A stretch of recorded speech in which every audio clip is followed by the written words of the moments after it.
paziente con IBS cronica resistente, assenza di disbiosi e PCR VES normale. Oltre alla ricerca dell'istamina fecale, cosa consigliate?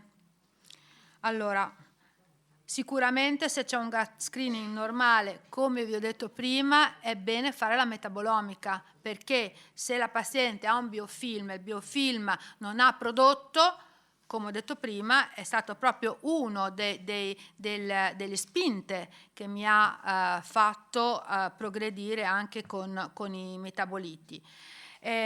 Quindi assolutamente la metabolomica per vedere se effettivamente non c'ha disbiosi o se ha un biofilm e la disbiosi è stata nascosta.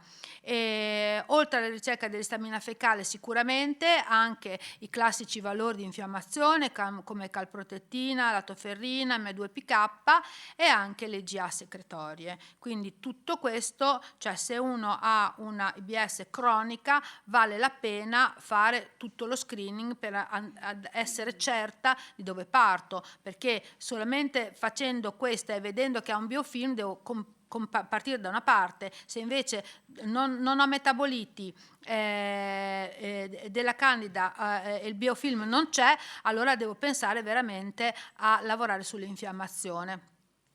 Come lavoreremo sull'infiammazione?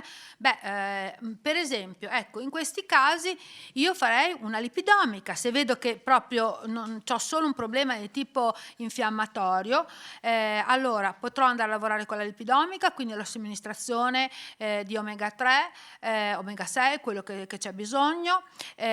Potrò andare a lavorare sulla permeabilità intestinale utilizzando dei nutraceutici, che ne so, dalla glutamina a prodotti più organizzati, diciamo, con dentro per esempio il fungo ericium, i beta-glucani, eccetera, eccetera, con le alghe. E poi sicuramente ottimizzare anche